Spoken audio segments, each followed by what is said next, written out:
this is Tim from Your Six Studios. Today in this video I'm going to show you how to download your cloud data to your PS4. So maybe there's an issue with the campaign progress or something.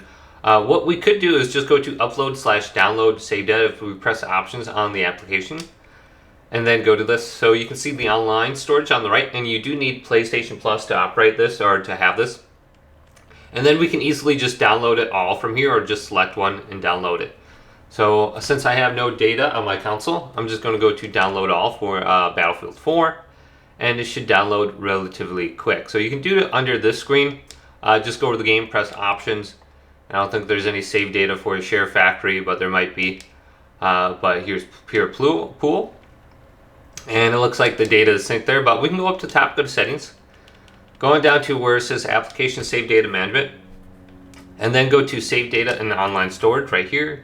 And we can go to download to system storage, and we can get this back onto our PlayStation if something is wrong. So sometimes you can delete the system storage and then download from the cloud storage, and that will fix your game having an issue, or maybe you lost your campaign progress. But check this out. Hopefully this video did indeed help you out. If it did, leave it a big thumbs up.